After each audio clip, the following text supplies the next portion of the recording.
Group is known for delivering sustainable, efficient solutions. By working closely with clients, Lanco Group is able to meet the complex infrastructure requirements for residential, commercial and industrial developments on time, on budget. Find out more at lancogroup.com.au. Lanco Group, your business partner for engineering solutions. Are you looking to change your destiny in life? Be your own boss? Start your own business? If you are, you need people who understand your needs and are committed to helping you make it happen. At DKP & Co Chartered Accountants, we are more than just accountants. We are business advisors, taxation consultants and strategists that specialise in setting up businesses. We understand the client and give them the very best customised advice and strategies to achieve their goals. Visit our website dkpco.com.au or give us a call today on 03 9023 9370. Fast, proactive, personal. That's DKP & Co Chartered Accountants. This long throw, goalkeeper's come, hasn't got there. Harry Kewell, and then poked on by Tim Cahill. Australia have done it! 6 minutes to go, and it's a landmark moment for Australian football. Tim Cahill has scored the nation's first ever World Cup Finals goal. You're listening to FNR, Football Nation Radio. Victory looking to build. Barbarouses is quick. Is he in behind Topo Stanley? It doesn't matter! Costa Barbarouses! Wow! Like a salmon, a spawning salmon. And Diamante again! Oh, he's got it! Unbelievable kick from Maria. Well, following Australian football over the last 6 months or so, I've felt a little bit like Leonardo DiCaprio in The Revenant, struggling against the elements, trying to survive. It's been a struggle, an ordeal, and I'm hoping that, we'll all be rewarded with something at the end of it.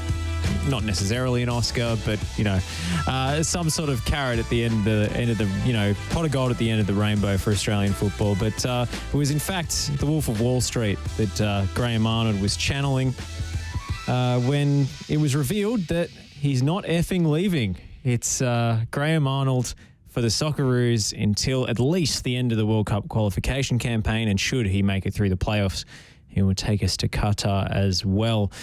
I'm here with Jason Goldsmith. My name is Josh Parrish. Jason, how are you, mate? I'm good, Josh. How are you going? I'm doing well. Look, I'm a little bit taken aback by the Arnie news. I felt as if there were leaks coming out everywhere during the week, Fairfax, reputable publications suggesting that, the FA was briefing against him and that he was either going to step down or going to be sacked after the Saudi Arabia game. But it seems like those reports were incorrect. A little bit premature, but yeah, a lot of journalists with quite a bit of credibility said our mail was wrong, that they thought he was actually going to miss out after the Saudi game. And so we went down 1-0. We were going to play the kids and didn't really explore the bench to play the kids in that sort of dead rubber, so to speak. But yes, Arnie keeps his job for 1, 2 or 3 or more, 5 or more games, depending on how we go in the playoffs. It's interesting. Like we said last week, we spoke about it. I thought he would stay because who's really the next in line? There's no real Aussie option that's going to be in line for the role, and they're not prepared to take a punt on a big-name foreigner to try and get him through the playoff situation, which is, I think, a little bit of a shame. But let's look, we still have hope. Where there's light, there's hope. We've still got a game to go.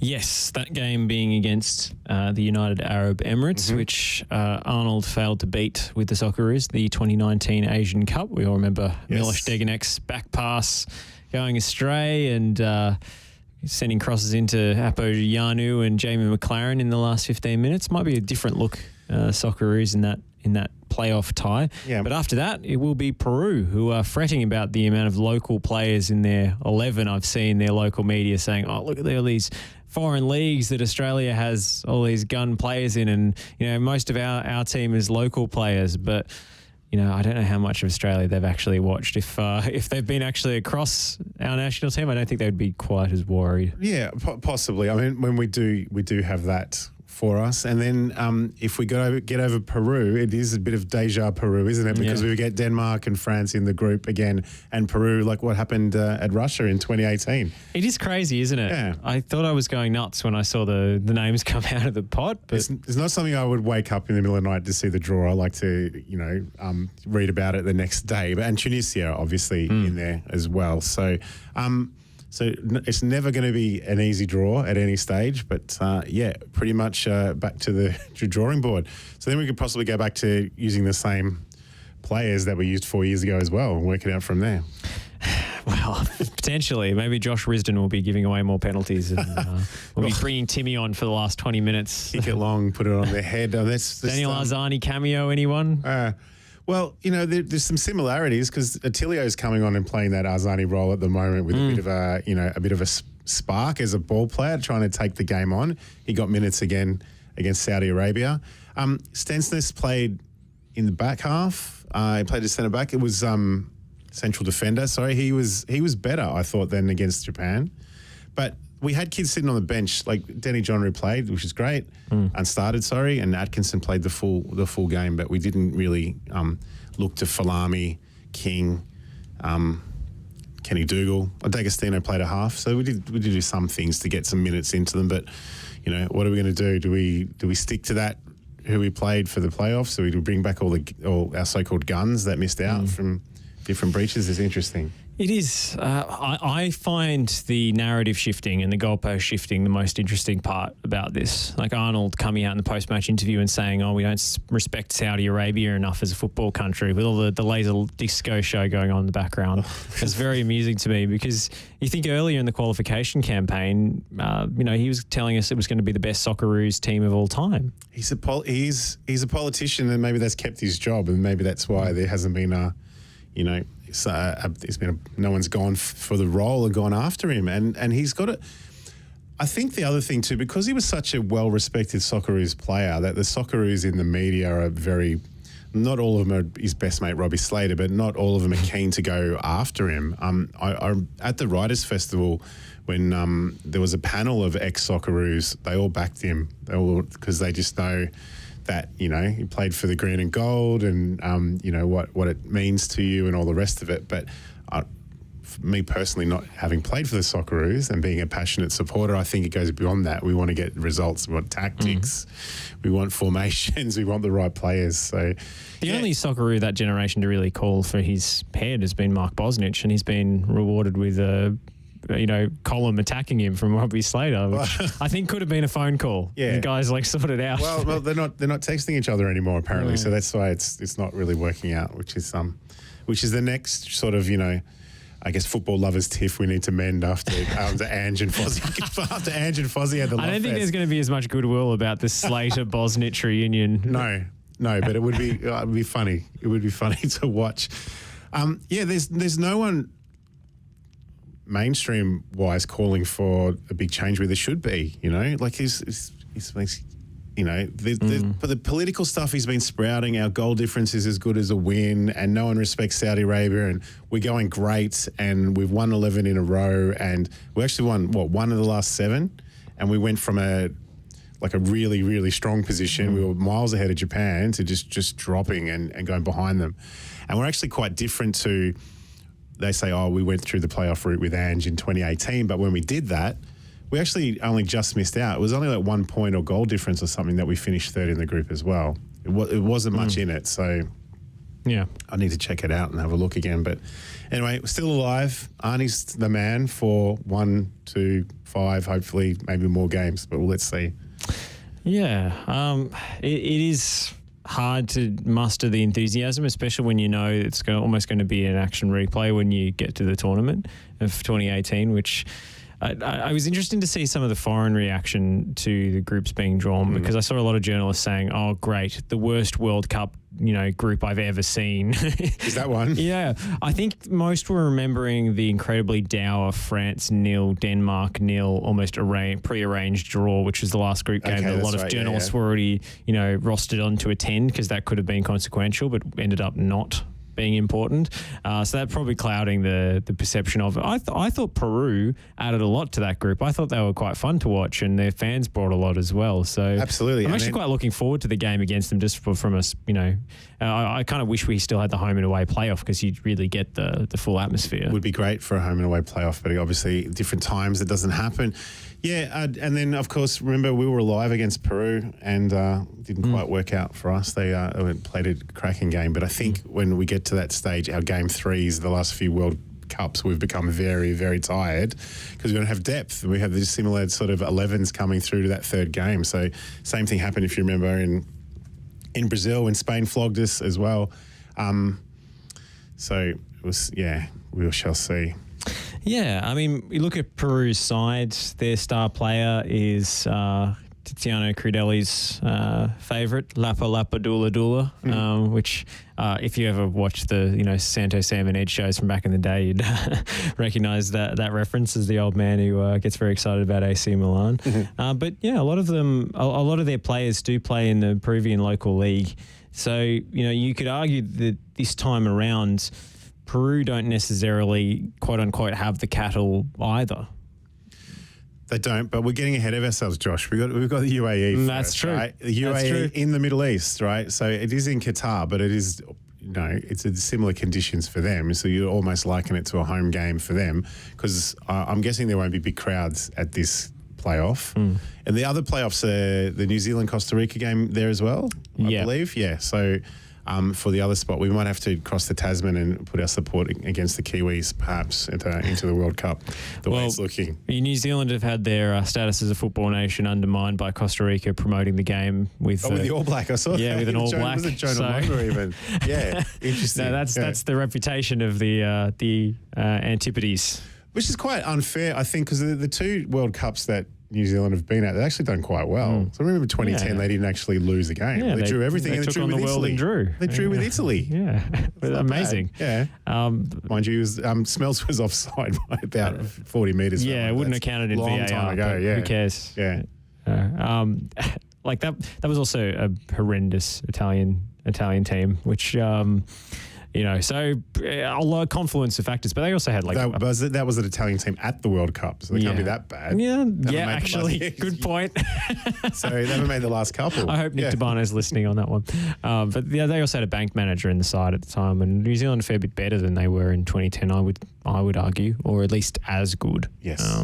Maybe Son's Winston Reid this time around, but Arnie staying on, I think, probably reflects the lack of money to terminate his contract early and bring in a suitable replacement, gun for hire, which I think represents just how strapped for cash FA is these days. Well, they got 25,000 for him walking his dog when he breached the COVID regulations, so maybe they should have dangled some of that money in front of someone for the playoff game.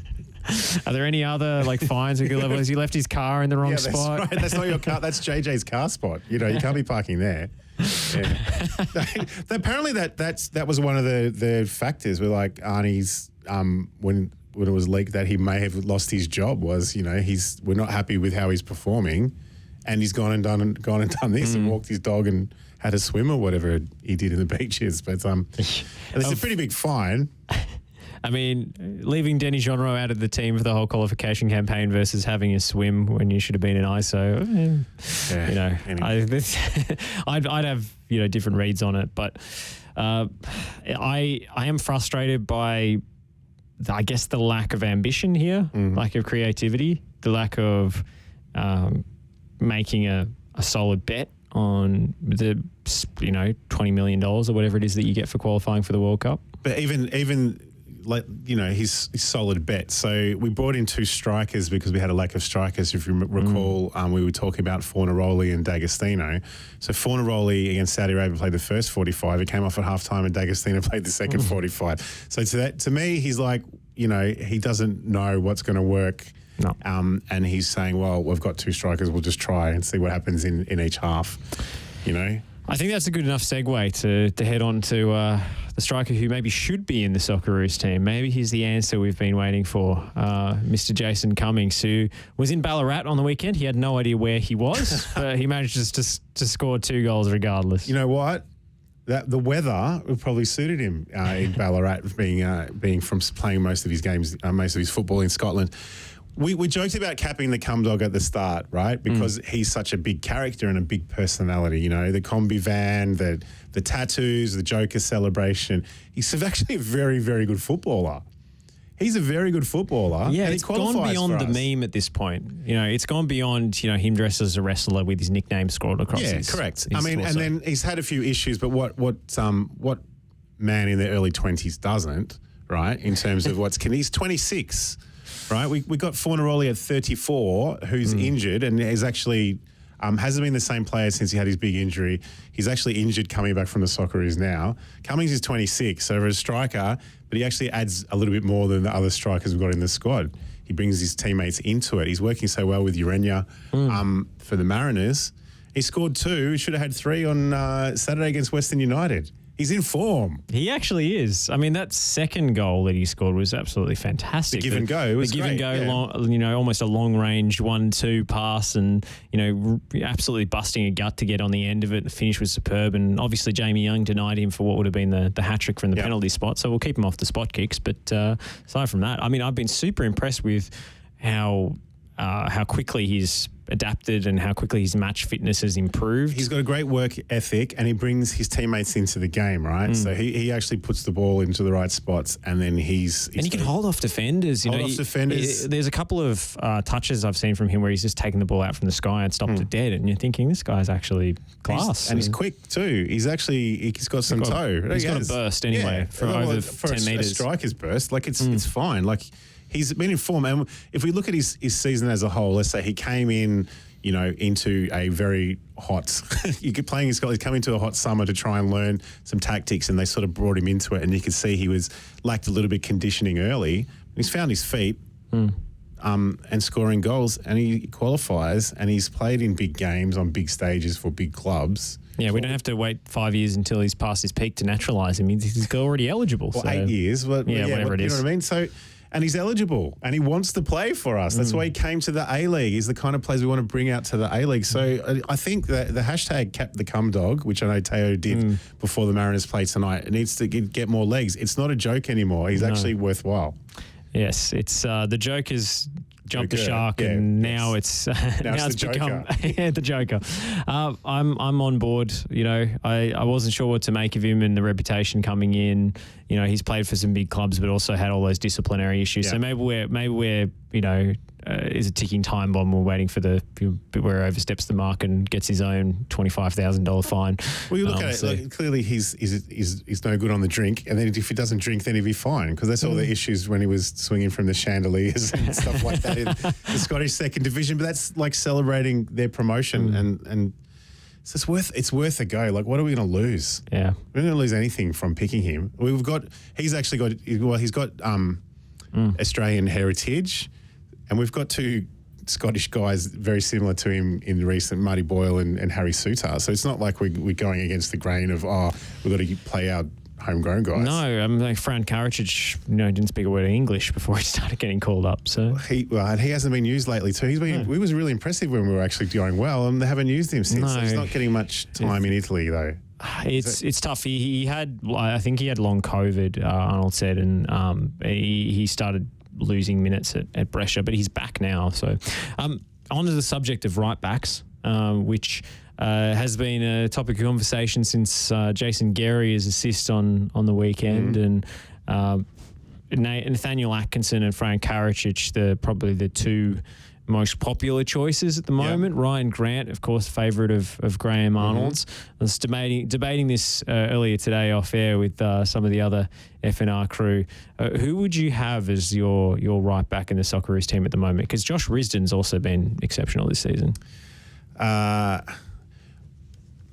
Very good question. I've been super impressed when Karacic was in form for the Socceroos. Going, he's actually got it. He's got some skills. So if he got back to fitness, I would have him. I think if Atkinson showed at the A-League level last year, and especially in the grand final, what he can do. So I would go. I'd say Atkinson because he's getting minutes. Yeah. No one's putting Ryan Grant first, I don't think, outside of Arnie. Not at the moment. He's, I think he's fallen off a bit, I have to say. Like, he was a force of nature in the A-League when he first started getting picked for the Socceroos, and I could totally see the logic because he just had this ridiculous athleticism, but I just feel he's lost a step lately. And he said a few things about struggling coming back from COVID. That might be an issue for him as well. Maybe he needs the haircut back. Maybe that was the whole. He's Samson, right? Yeah, it might have been. Red card for him last week. So I don't think he's going to be the answer for us. And if we're going to go down this playoff route, well, we just give it. We can't just go I don't think we should. I'm really worried that we will go with the tried and true formula of what Arnie's actually delivered in the last 10 games. Except it's been tried and it's not true. Correct. But he will do that. I don't think he's backing himself all the way through. The FA of backing him and giving him these games. Sure. So they're not going to try anything different. So it'll probably be Ryan Grant, if you would, in all honesty. Well, with that, I think we'll go to a short break. And on the other side, we've got many international visitors to talk about, some of whom have declined the invitation at the last minute. And we're going to talk about the Sydney Derby and the rest of the A-League action as well. So stay with us here on the Oz Football Hour on FNR. Since 1998, Lanco Group has been providing superior civil engineering solutions and advice to developers, local government and service authorities across Australia. Lanco Group is known for delivering sustainable, efficient solutions. By working closely with clients, Lanco Group is able to meet the complex infrastructure requirements for residential, commercial and industrial developments on time, on budget. Find out more at lancogroup.com.au. Lanco Group, your business partner for engineering solutions. Are you looking to change your destiny in life? Be your own boss? Start your own business? If you are, you need people who understand your needs and are committed to helping you make it happen. At DKP & Co Chartered Accountants, we are more than just accountants. We are business advisors, taxation consultants and strategists that specialise in setting up businesses. We understand the client and give them the very best customised advice and strategies to achieve their goals. Visit our website dkpco.com.au or give us a call today on 03 9023 9370. Fast, proactive, personal. That's DKP & Co Chartered Accountants.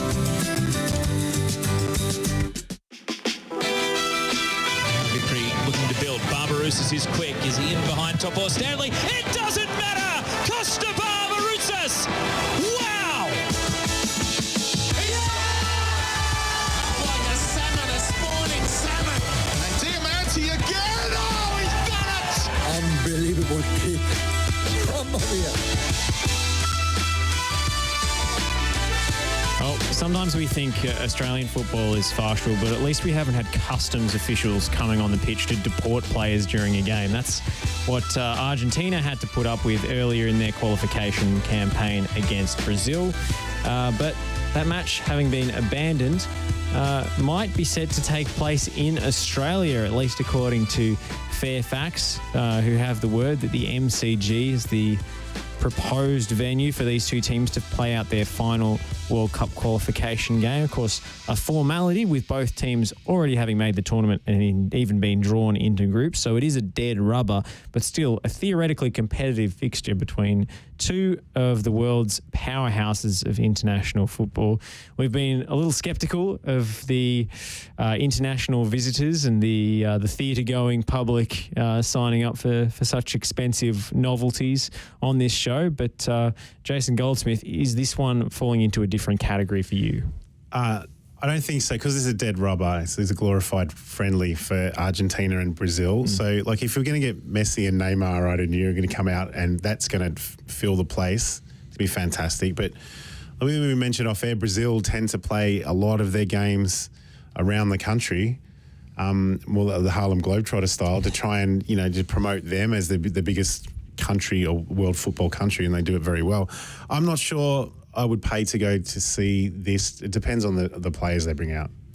It's interesting, Brazil being the travelling sideshow, because I've heard Tim Vickery, the esteemed journalist who lives in Brazil. He's English, but he's lived there, for decades now, and he feels that the international team being treated as this travelling circus has actually damaged their own emotional connection to the Brazil fans, and it's also damaged the way Brazilian players actually feel about playing for the national team. It's not as special anymore when they're basically being told to, put on the international shirt so that they can make the federation another $1 million, which is quite interesting to me. And it puts, Australia in this weird position of, is this actually ethically right? Are we taking the Brazilian national team away from their people?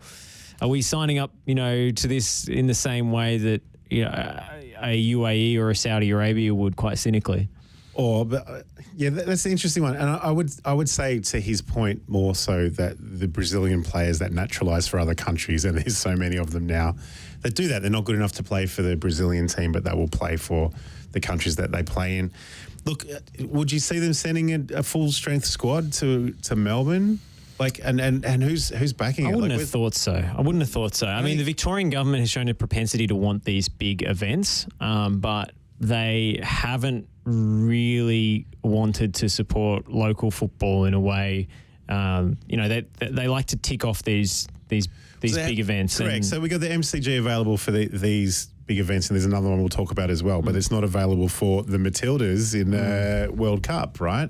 Or not used for Australia in the Asian Cup. And there's been really not much drive from the Victorian government to get Socceroos games down here. We had the one Vietnam match, but that was the first time in a long time that Socceroos have come. There's a kind of... the priorities of the Victorian government for these things is kind of skewed. They don't really give two hoots about the state of the sport. It's just about the prestige and the marquee event for the decision makers in charge. Whereas Sydney and the New South Wales government tend to lobby pretty hard and even pay for the Socceroos to come and play friendlies there and play international matches. It's almost their home ground without an official home ground in Sydney, which is fine. They get the support there. That's no problem. Did they? I mean, there wasn't a great crowd for the Japan game, as we mentioned. It was terrible weather. Half empty, half full. Depending on your perspective. What's in it for Argentina and Brazil? What financially? What's the incentives for them to take this game to Melbourne? Who's paying for it? Is our government paying for it? Is Football Australia paying for it and taking the gate? I don't get into the nitty gritty of it, because that makes a difference, because this is effectively a dead rubber as part of their World Cup qualifying for South America. Why wouldn't they just play it behind closed doors with a B team? So it's got to be some form of incentive. I think in terms of who pays for it, there will be Victorian government involved, but there will also be local promoters who are taking the fiscal risk on the fixture by paying the teams to come down here and then taking the game. Are these local promoters AFL teams that just want to get photos of them holding a Sharon or a football jumper? Because we saw that last week too. Yes, Dwight York in town to promote the Manchester United Melbourne victory game, and shockingly Dwight York has managed to be tracked down by Collingwood within seconds of landing in Melbourne, it seemed, and got the photo with the jersey. The funny thing about that photo op, so there's an American that plays for Collingwood, Mason Cox, but actually he grew up as a soccer player, and so that's why he was a football player, and then obviously his height took him to basketball and back to AFL. But yeah, so that's the other one that's coming, Man United. But back to the Argentina-Brazil game very quickly. Look, it would be a nice spectacle for some kids to see some good players again, but you can do that in other options. So I don't think it'll happen, because I don't reckon ticket sales will go, because you can't see they're going to say, Messi, you must come and play on the MCG. And you'll say, I've already done that. Yeah, I mean, he has already done it. Yeah. And we saw Argentina-Brazil play a friendly not that long ago. At the MCG. Yeah, that wasn't too long ago. And Brazil played Australia in a friendly as well and pumped us pretty convincingly. I think it was 5 or 6-0. So I don't know. I'm not sure about those ones. I think the club side's a different story. We've spoken about that quite a bit. So Manchester United and Crystal Palace are coming out to play like a three-way series with Melbourne Victory. They're supposed to be like games in Perth, I believe, but they haven't announced that as yet. So at the moment, it's going to be Manchester United, Crystal Palace, and Melbourne Victory in July.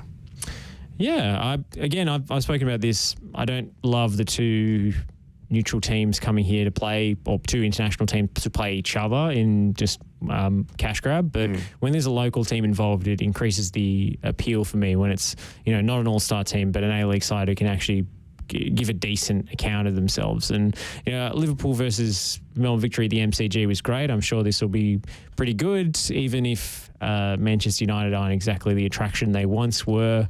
And I'm not just hugely excited about seeing, McTominay and Fred play in midfield. Like that doesn't set the pulse racing for me. I think a lot of people will come out and see this. They will come and see the name, the brand. They will.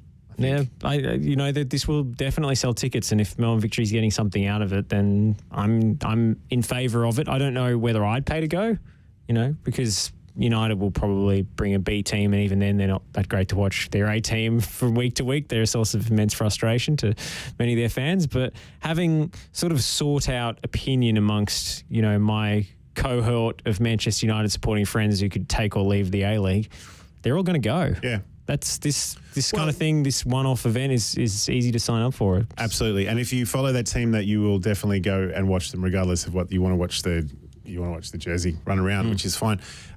So yeah, they'll get the Victory and United game will get a full house, no question, because Victory get the support and all the rest of it, and they want to see them play against it. The United versus Palace game's a bit of a, what's the point of that? Maybe Crystal Palace have to play someone else, not quite in a Sydney Super Cup kind of way, but I like you were saying, against a club side would make a difference. It's unfortunate. The initial rumours were that it was going to be Man United and Aston Villa, and then York and Bosnich were both out there to promote it, having played for both clubs. And I have actually got a couple of friends that barrack for or follow Villa, and they were excited, almost booking their plane tickets. And then it turned out to be Crystal Palace. Villa have probably a bigger fan base here than Palace. But then again, Mile Jedinak did convert a few people to be Palace fans. Yeah, well, then he played for Villa too. So that's true. Yeah, but, he he's probably more iconic as a Palace, captain. And he had his best years at Crystal Palace. So I guess there's an Australian connection there to some extent. So we've got those guys coming to Melbourne, and then Rangers have pulled out of the Sydney Super Cup. Yes, so this has been big news in Scotland. I had our guest Chris McLaughlin messaging me about it, saying, "Can you verify this statement?" So it's all the talk over there. It almost raised, maybe one eyebrow. And well, they protested them when they're throwing tennis balls as part of the protest onto the pitch. Yes, and this is what was the symbolism of the tennis balls? I don't know. Just a way to interrupt the game, Yeah, but.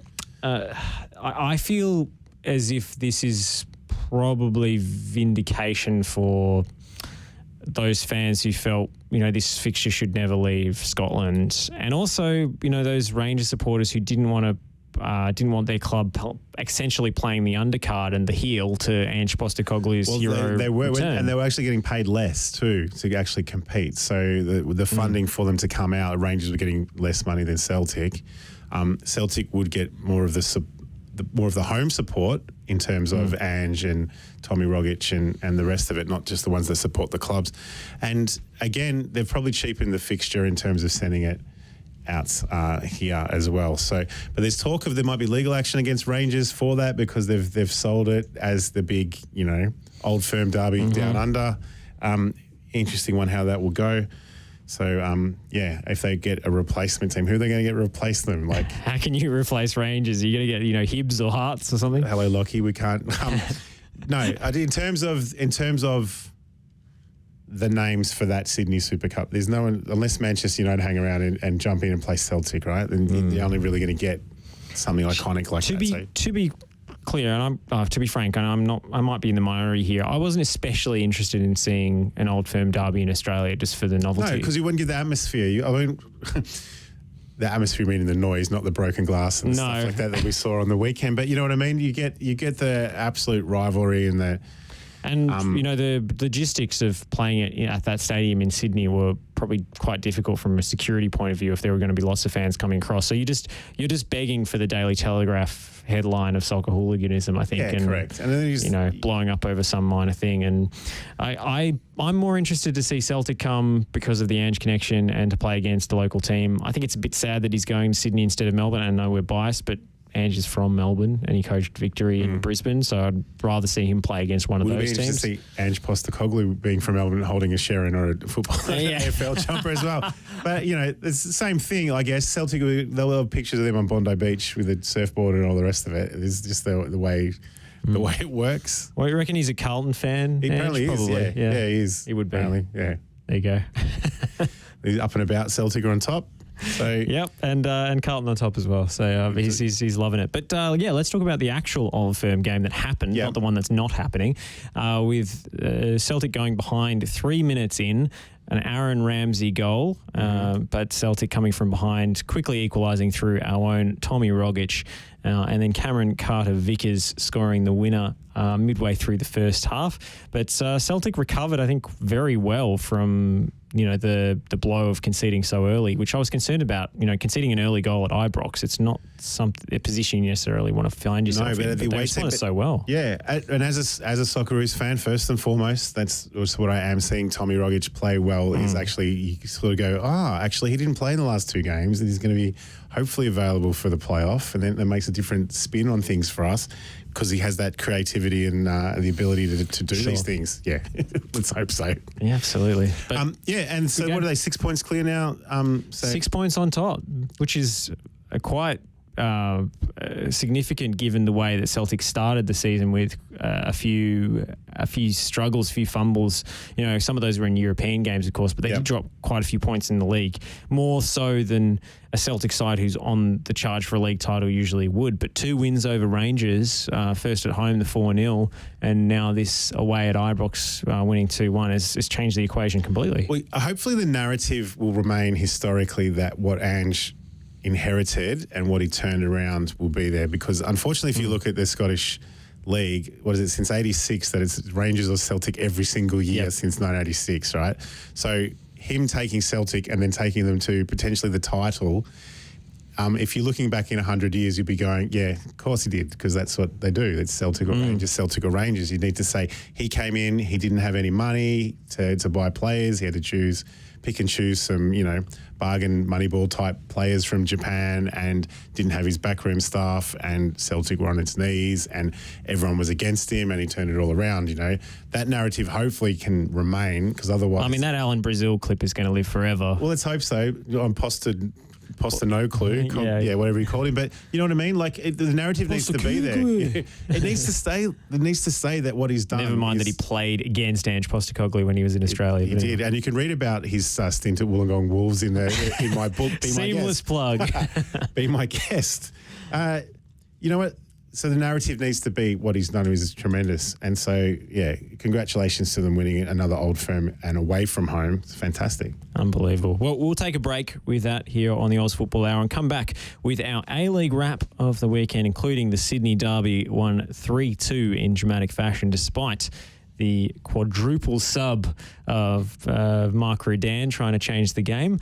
Sydney FC coming away with the 3 points in an end-to-end fixture. So we'll be covering that on the other side of the break here on the Oz Football Hour. With this great sporting nation who has yet to embrace fully the world's greatest game, and for so long of trying to have the game accepted. When I'm up to the big football field in the sky, I just want people just to remember I told you so. And suddenly the complexion of the game changes. Let's hope it doesn't, but this is the best period for Iran in the match. Ali Dai, danger for Australia here, the flag's down! It's an equaliser! You just feel for them, not just the boys, they are representative of so many people who make this game their life. It's just, I can't say anything, mate. All right. Especially as they have the impetus. Aloisi, Cahill, Tim Cahill has done it again! What a goal by Tim Cahill! 2-1 Australia! Oh, it's a wonderful moment in Kaiserslautern! And Tim Cahill has come off the bench and You're listening to FNR, Football Nation Radio.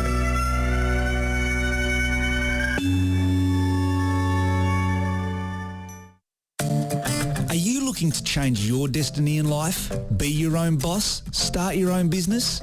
If you are, you need people who understand your needs and are committed to helping you make it happen. At DKP & Co Chartered Accountants, we are more than just accountants. We are business advisors, taxation consultants, and strategists that specialise in setting up businesses. We understand the client and give them the very best customised advice and strategies to achieve their goals. Visit our website dkpco.com.au or give us a call today on 03 9023 9370. Fast, proactive, personal. That's DKP & Co Chartered Accountants. Since 1998, Lanco Group has been providing superior civil engineering solutions and advice to developers, local government and service authorities across Australia.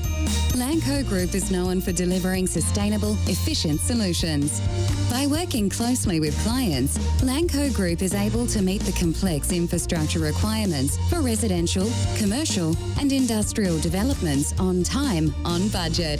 Find out more at lancogroup.com.au. Lanco Group, your business partner for engineering solutions. Maloney takes, and it's in! It's Ben Watson! It's Ben Watson for Wigan Athletic!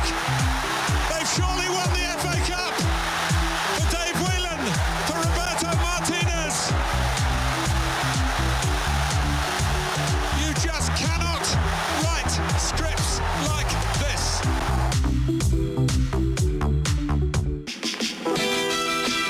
Vickery looking to build. Barbarouses is quick. Is he in behind Topo Stanley? It doesn't matter! Costa Barbarouses! Wow! Like a salmon, a spawning salmon. And Diamante again! Oh, he's done it! Unbelievable kick. Mamma mia.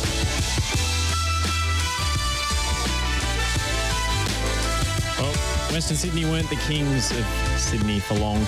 Sydney FC back with the bragging rights after a Trent Bahaja second half brace secured the points coming from behind in the Sydney derby. 2 goals in quick succession.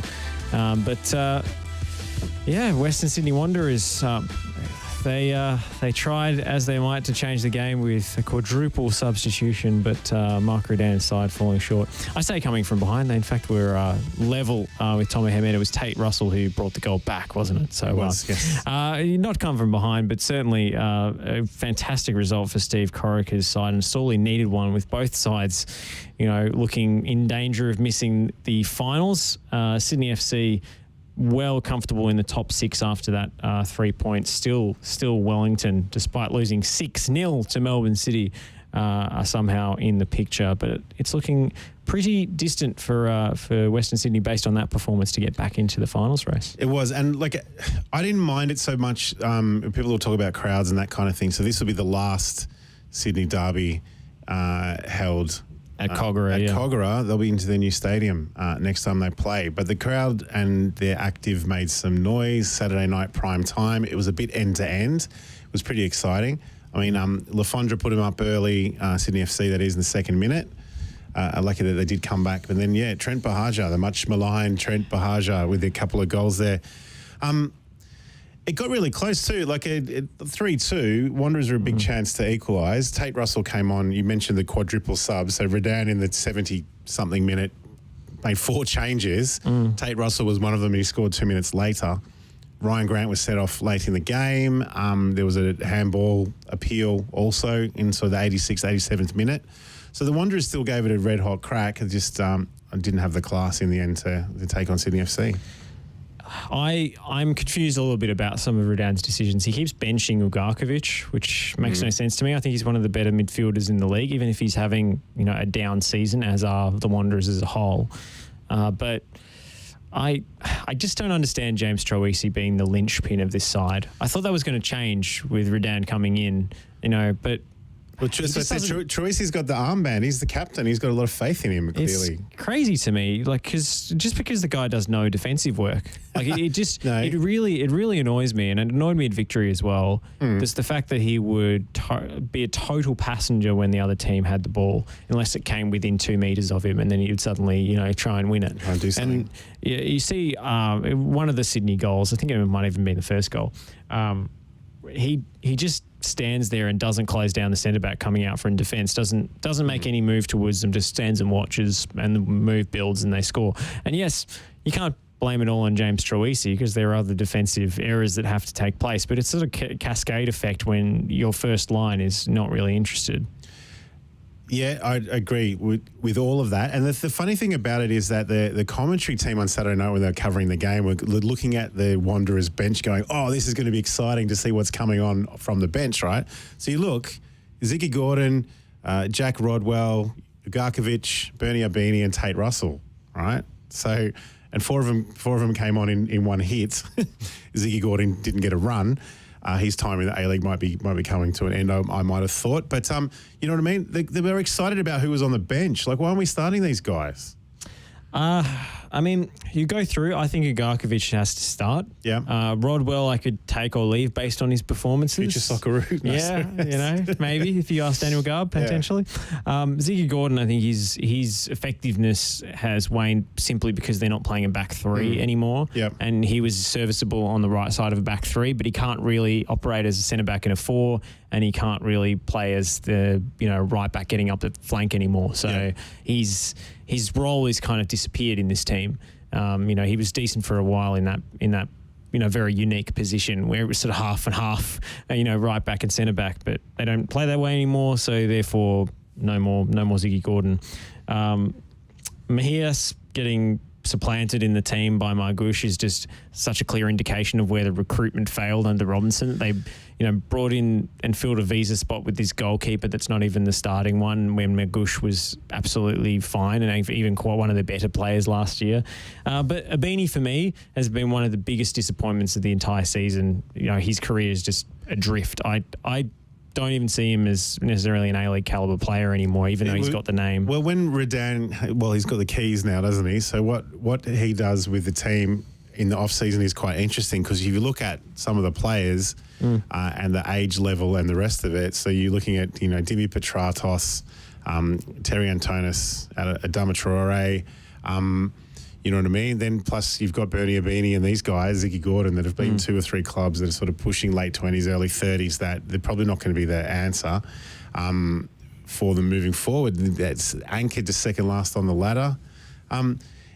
In saying that, they did take it up to Sydney FC. I think Sydney FC also a similar sort of profile in terms of their players as well, coming to that sort of stage of their careers. So, look, a Sydney derby is always worth watching, and that was pretty interesting. The Melbourne derby coming up this week as well, but you wouldn't really know it in terms of promotion of some of these games coming up in the A-League, because to fill out the fixture before the season finishes, we got games Tuesday nights, Wednesday nights, Thursday nights. There's a lot of football coming up in the A-Leagues in the next few weeks. There certainly is. Packed schedule. We can't even really take a break for Easter as a result, because just don't have time. We're just racing through and trying to finish the season in a big hurry. To look at some of the other games, Adelaide United 0, Melbourne Victory 1 was the other Saturday night marquee fixture. Marco Rojas scoring the winner after 7 minutes. Very nice bit of play, but it was most of what Victory mustered in the game. They only had 4 shots. There was a couple of moves that were ruled offside subsequently, including a Victory goal. But, they don't count on the stat sheet. And it was a lovely move. Marjota finding Guerrier for the cutback, and Rojas, nice to see him with a bit of decisiveness in front of goal. He's kicked a few goals lately. He's scored, hasn't he? He has. I was really criticising him for his tentativeness and failure to shoot a lot of the time. But so maybe he actually scored one that was later ruled out for an earlier offside as well. So he's showing a bit more confidence in front of goal, which is good to see. His 17th stint at the club. It's great. Just kidding. His 3rd stint. Yeah, he's the yo-yo player. He boomerang. He always comes back. He does. He must like it here. the Melbourne teams occupying 3 of the top 4 teams at the moment, especially looking at Victory's game against Adelaide. They've got a lot of games in hand from the top 2 teams that they'll actually push to get a lot higher up the ladder and in a bit of form. So Popper's doing the job there. Yeah, I think you have to credit Tony Popovich.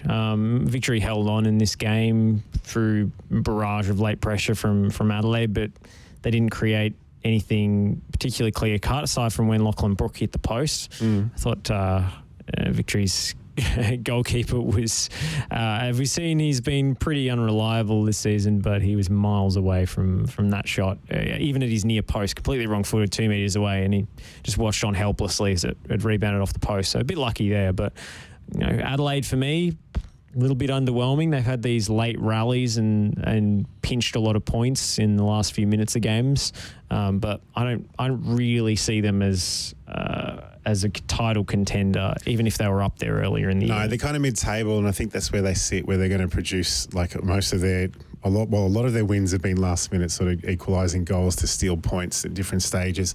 It's always a good game in terms of... They didn't have 2 available centre-backs in this game, so that's like fair... excuse for not getting the result, because it was just George Timotheo and I think was it Isaias or one day playing at centre back. They were, it was one of the Spanish central midfielders who had to slot in. So they were a little bit short-handed, I suppose. It's always good entertainment though in Adelaide, the original rivalry between these two. Although some Victory fans didn't. Cover themselves in glory. If we want to have a very quick chat about that,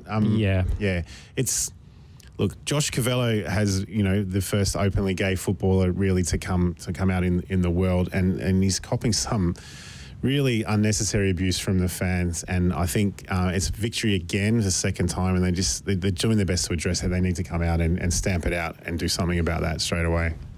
Again, my take is sort of the same as when it happened last time, is where's the active support leadership on this? And they've refused to politicise the issue, but I don't think it's a political issue. It's just like... Well, it's the thing is, it's an away game, right? So they would be able to actually... They have a whole bay of the away fans in Adelaide. They know who's travelled across there. They would be able to pinpoint who the people are, right? It's not that hard. It needs to stop it.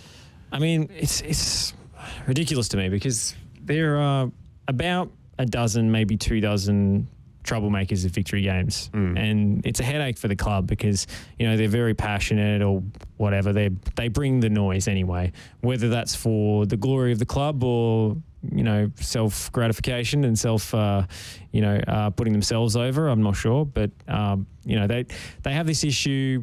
There's always nerviness when the NPL team travels because they have to organise different security arrangements depending on, what kind of support the other clubs they're facing have. But those are the sorts of fans who are committed enough to make it to those games, but they're also the same group there's a subset of that group who cause trouble. And we saw that with the brawl at Lakeside a few years ago. We saw it with the issue at St Albans Dynamo as well. They've got an issue, Victory. It's the same group who turned up to the women's Melbourne derby and threw bottles at Tegan Micah. It's the same people happening every single time. And I have no doubt that it's that same subset who are the ones booing Josh Carvalho, whether it's genuine homophobia or whether it's, it started as that and now it's like to make some sort of sarcastic point about the media or something. I've seen a few things online about that. The effect is the same. You're still demonising someone for being gay, and it really infuriates me, and I just wish the club would just ban those people from attending games, be it NPL or A-League. Absolutely. Because they know who they are. Of course they can work out who they are. I mean, that's the thing. This is happening the thing that is happening you could see the first time it happened was in Amy Park, but this is at an away game, right? You can actually know who's wearing navy blue and you can work out who's doing it. So anyway, I know Josh got the support of a lot of people, so... including some Victory fans who were there, by the way. Yeah. And credit to those people who took to social media to call it out. That's what you need. You need to be proactive about it and draw attention to it, even if it doesn't look good for your club. So I like that. Yeah, that is also an excellent comment. And so let's hope the next time these two clubs play, we're talking about what's happening on the pitch, I would think. Absolutely. I mean, I just hate that we have to talk about this again because we made such progress this season, having the Pride round in Adelaide and Josh has been such a trailblazer on this front and got such international recognition for the competition as well. To sour it like this is really disgusting. But hopefully we don't have to talk about it again. Hopefully the club will take some more decisive action this time, because, once, you can put it down to a lot of things, but when it's a repeated pattern, there's no real place to hide from it. MacArthur 4, Perth Glory 2. Perth Glory taking a 2-0 lead. The youngsters, Ostler and Coley scoring a free kick after a minute, the quickest goal in the A-League all season, but they ended up capitulating and losing 4-2. Yeah, quite the free kick too, wasn't it? It was amazing, actually. It was an absolute belter of a free kick. And there's in terms of the kids at Perth Glory, there's some good news coming out of there at the moment as well, that Josh Rawlins might be heading to Holland, and he's only 18 years old, which would be a very good move for him. And he's been playing since he was 16 in the first team. We're one of the few players in the A-League to have started that young, and I remember he was featured in one of the Guardian articles, young the best young players around the world or whatever, because he's broken through so young. And I agree with that. I think having 50 to 100 games under his belt professionally by the time he turns 20 is going to stand him in good stead. That's the model we want. We keep talking about it. We want these young kids to make it into the A-League, do 2-3 years, and then move on. We want the Denny John Rowe, the Connor Metcalf, now hopefully the Josh Rawlins model to continue. The 4-2 win to MacArthur, Toure and Najjar were the last two goals, with a bit of some good highlights there towards the end. So again, amazing pass from Davila to find Al Hassan Toure, and it's so good to see him scoring again, because he had a really, really long drought. Yeah, he did, and then he provided the assist, second one to Najjar as well. So some great highlights again. We want to see these creative kids playing in the comp. Fantastic. Not great for Perth that those last two goals went in when MacArthur had 10 men on the pitch. That's pretty inexcusable. No. Well, yeah, with the red card, you'd think they would. But they've already sacked the coach, so they can't really do anything else. They've sacked the coach. The new coach is playing the kids. Yeah. So what do you want? They're not going. They're last on the ladder. Well, not according to the Paramount Plus graphic, who said Richard Garcia was still in charge. Someone forgot to update that as well. They struggled. Really struggled. Anyway, not my biggest Paramount Plus gripe from the weekend. Shall we go there? What do you want to do? Go. Mini matches. Come on. It's got to be better than that. It's got to be better than chucking the whole 6-minute intro to the game and the entire walkout spiel on the front of an existing highlights package and calling it a day. Like that, the mini match is supposed to be there so that people get a bit of an insight into what actually happened beyond the highlights and the goals that are already there. So there's no point watching them if you're just going to just slap it together in such a lazy fashion. I watched one earlier in the year, and there was a moment's silence, and I'm not sure what they had that in the highlight package, the 25-minute match, right? It doesn't speak well for the league when the minute's silence is... We want to give respect where respect's due, but that's not the highlight of the game. That's just showing respect. That should be a normal part of the process. They spend a lot of the preamble of this 25 minutes. These are the lineup. This is the team. You know, they play the song, all the rest of it. You know, like you're watching a normal game. My kids know that the song off by heart. Now. Absolutely. Do they like it, or is it just Stockholm syndrome? Repeating? Yeah, we're looking nice. We don't need to tell you twice, Josh. Oh God, that's not going to get out of my head for a while. I know. So it's fine, but they can. Yeah, they need to get that right. I mean, that's how you package it, because people can't invest the 90 minutes. You and I can't invest the 90 minutes of like 8 or 9 games of a round, right? Not when the fixture is this dense. Right. When they got 4 games in a row on a Saturday and then one on a Sunday or whatever, they mix it all up. You can't turn away the people that are watching it and the fans. And if they want to watch a mini match, you've got to give them the best possible product. So they're sharing with people, and it goes again. Anyway. So it's my understanding, and write in if I'm wrong about this, but it's my understanding that Keep Up are the ones cutting the highlight packages. So it's not Paramount Plus's fault per se, but they're certainly not taking responsibility for the product there. And often they miss things, even in the mini matches. I remember they missed a goal in the Victory Newcastle game a little while ago here when Valentino Yule scored.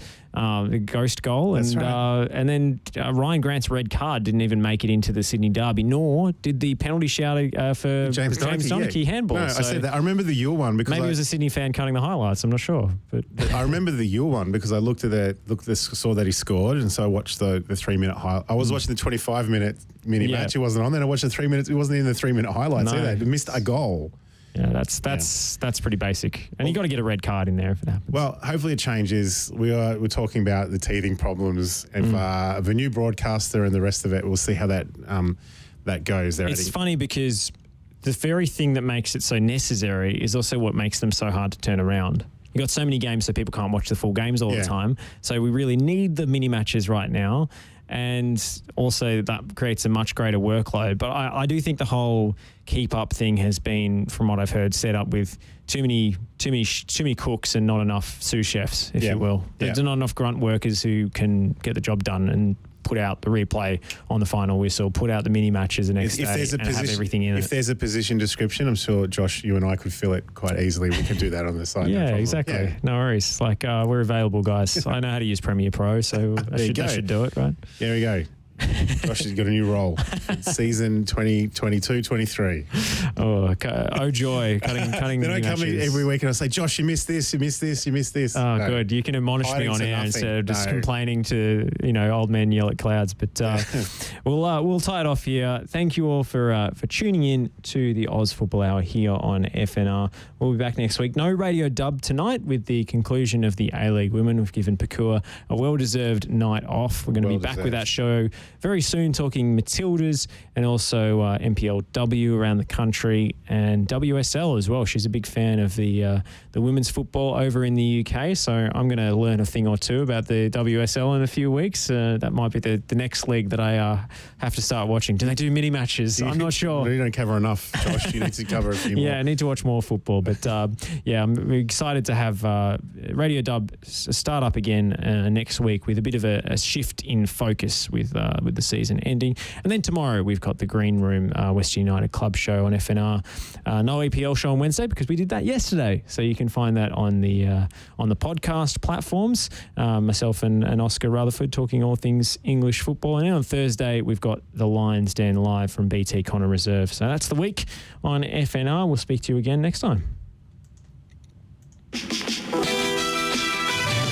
looking to build. Barbarouses is quick. Is he in behind Topo Stanley? It doesn't matter! Costa Barbarouses! Wow! Like a salmon, a spawning salmon. And Diamanti again! Oh, he's done it! Unbelievable kick. Mamma mia.